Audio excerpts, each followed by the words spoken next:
I'm a Loki fan through and through, so this is going to take it's gonna be hard for me to do this one. Hammers are cool, right? I mean, you can use them for just about anything. Though I prefer the daggers to hammers, but that's just my opinion, man. Today, we're gonna be talking about the god of thunder, Thor Odinson.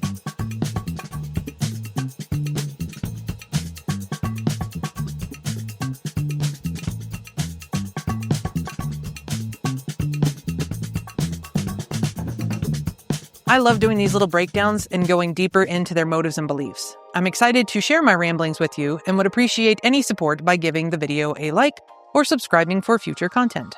As always, here is how we will break it down. Their story arc and the key moments that shaped them, the personality type and why it fits them so perfectly, and the traumas, wounds, and experiences that drive their behavior. So without further ado, let's get into the life of Thor Odinson. Let's go over the comic book version first, then we'll point out the differences between him and the MCU version. Buckle up, Buttercup, this one gets weird. Thor was not always Thor, actually. I know, it's confusing. We start with a man named Donald Blake, a doctor with a limp who was vacationing in Norway who got thrown into a situation against the stone men of Saturn. He takes refuge in a cave nearby and comes across a cane. For reasons I dare not question, he decides to strike the cane against the wall and finds himself transformed into the god of thunder, Thor. The cane he beat with a stick turns into Thor's mighty hammer, Mjolnir. On the side of said hammer is the inscription, "Whosoever holds this hammer, if he be worthy, shall possess the power of Thor." Later, it's found out that Donald Blake was actually a false name, but he was actually Thor all along. But he transformed into a human because Odin tried to teach him humility. But he doesn't figure that out until like 6 years in comic years later. Since his awakening, he falls in love with Jane Foster, Donald's nurse, because of course he does, and meets others from Asgard such as Loki, a longtime nemesis, Amora the Enchantress, the Warriors 3, and Lady Sif, and Daddy Odin. From that point, we get different moments in Thor's history, such as Beta Ray Bill, an alien who is worthy enough to pick up the hammer, which cracks open the idea of there can be others worthy of the hammer. Then we get the Surtur saga, where Surtur creates the Twilight Sword and starts the ball rolling for Ragnarok, where Asgard finds a new home. In Oklahoma, of all places, and even Jane Foster as a hammer-wielding Thor as well. As we are all aware, there are two different versions of the God of Thunder, the comic version and the MCU version. The big difference between the two are that Thor was always Thor in the movies, and he learns a bit of humility early for being banished to Midgard and learned a bit of humor throughout the Thor movies. Love it or hate it. Now, that isn't to say that he didn't have his moments of depression. The Endgame movies show an amazing look into what depression looks like in a man who has lost everything. I just hate how the individual movies are quick to throw in some humor into the scenes. His relationship with his hammer in Love and Thunder is kind of cringe. There was an amazing opportunity to showcase Gore the God Butcher, but the little bits of humor thrown in were a bit too much.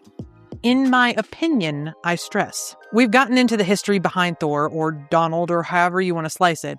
But what kind of a personality does Thor have besides a louder-than-life one? Well, it's fun to see the personality and compare it to who they match in the Marvel Universe. We've had Loki and Daredevil, Punisher and Cyclops, and now we have Thor and the Winter Soldier? ESTPs are called entrepreneurs. They're outgoing, realistic, curious, and spontaneous. ESTP stands for extroverted, sensing, thinking, and perceiving.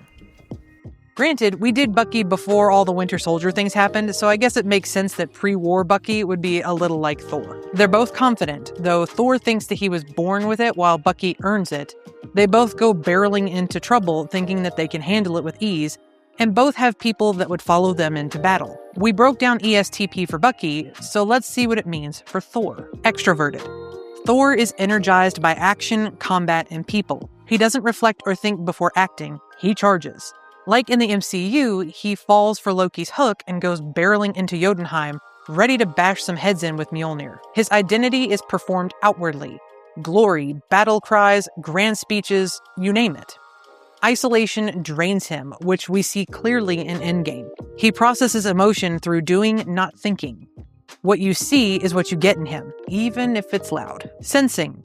Thor lives in the physical, tangible present. He responds to what is directly in front of him, a fight, a threat, a friend in danger, rather than abstract strategy. He trusts his body and senses over theory, and trusts his reflexes to know what to do instead of a plan like Loki's fond of. His Asgardian upbringing is tactile, ritual, and concrete. Thinking. Thor makes decisions based on logic.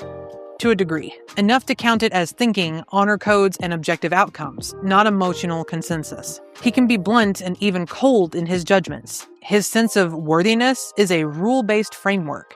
He respects competence and strength over sentiment. Perceiving. Thor is spontaneous and adaptable. He improvises in battle rather than following plans because who needs a plan? He resists rules and authority, including Odin's. He keeps his options open rather than committing to structure. His growth often comes from being forced into situations with no exit and needing to, once again, adapt. A little cool thing is the thinking and perceiving combination.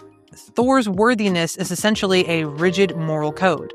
The thinking portion, applied spontaneously and inconsistently, the perceiving side. He holds firm principles but applies them situationally, which is why he keeps forgiving Loki. A judging type would have cut Loki off long ago, which is probably smart. An ESTP holds the rules but bends the application. ESTPs are usually louder-than-life people, full of enthusiasm and energy, as we've stated before with Bucky. They tend to be competitive, don't bother with the past, and it's a waste of time. They'd rather live life by the seam of their pants and focus on the present. They keep their conversations lighthearted and usually put their money where their mouth is by doing instead of theorizing. And don't try to bore talks with them of it because they'll just be like, well, let's go fix it instead.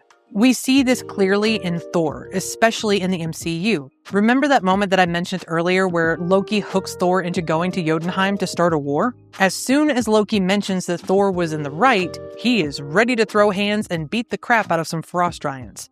Less talky, more punchy. ESTPs like to use their own moral compass to make decisions, rather than listen to others and let them take the reins. Rules were made to be broken, which means instructors or someone who is teaching will have a hard time getting one of them to sit still long enough to listen. They know better, and they would rather learn by doing than hearing. Thor does this. I mean, he does this in everything he does. There's too many places to mention it. Depending on which version you're talking about, Thor has some pretty major moments in his life that have shaped him in his trauma.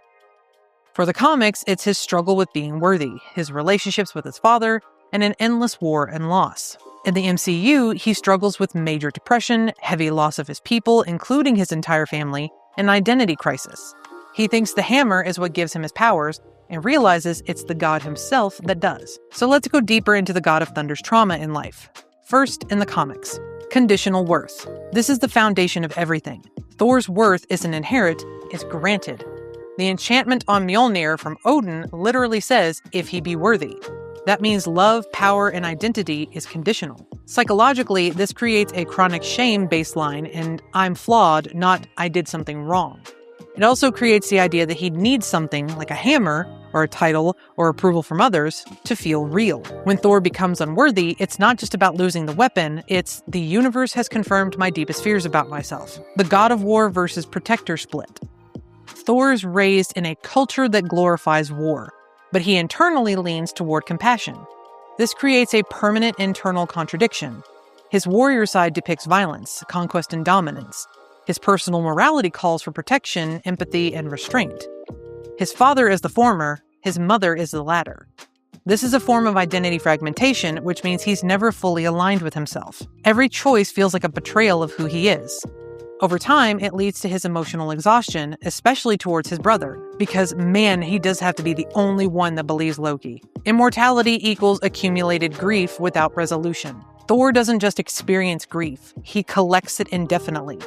The mortals around him die, including his friends. Worlds fall, including Asgard itself, going through one cycle after another of destruction and rebirth. He remembers everything and outlives almost everyone. This leads to a complex grief disorder, which is a severe chronic form of mourning that persists beyond a year, severely impairing daily life. There's cycles of emotional numbing, detachment from meaning like it always ends this way. When Thor became king, he becomes a being who has lived so long that hope itself becomes fragile. He's seen some shit, man. In the MCU, though, we see compounded trauma without recovery time. Thor doesn't process loss, he stacks it. Loses his mother, kept moving. Loses his father, keeps moving. Loses his hammer, adapts. Loses his home, reframes. He loses Loki, he suppresses that. He only breaks when they fail to stop Thanos, and boy does it show. This is called cumulative trauma overload, meaning there's no break in between the bad things. It just keeps compiling until you can't take it anymore. Eventually, you crash, which is what we get in Endgame. Depression as avoidance, which we see in Endgame. Thor's behavior isn't random, it's structured. He doesn't want responsibility. He turns to alcohol, food, or humor and stays in New Asgard to withdraw from purpose. This is very consistent with trauma-induced depression and an identity collapse.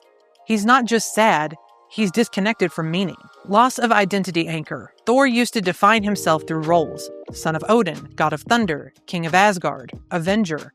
By Endgame, all of those are broken or abandoned. Without those roles, he has no structure or self-worth.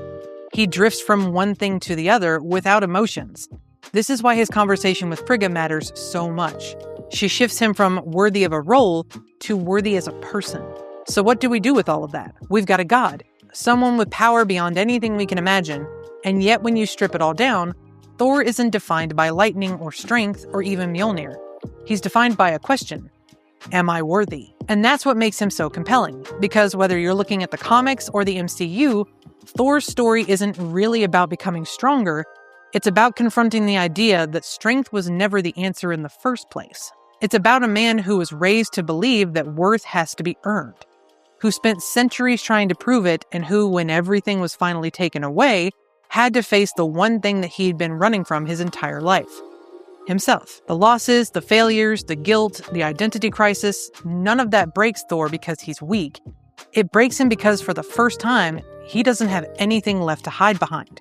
No hammer, no throne, no title, just Thor. And maybe that's the point. Maybe worthiness was never about the hammer or Odin's approval or saving the world at the last second. Maybe it was always about whether he could look at himself without the power, without the glory, and still choose to stand back up. And that's why Thor matters. Not because he's a god, but because at his lowest, he's painfully human. If you like what we do, smash the like button, subscribe for more Marvel Monday breakdowns, and hit the bell so that you never miss an episode. Thanks for sticking it out until the end, and we'll catch you on next week's episode.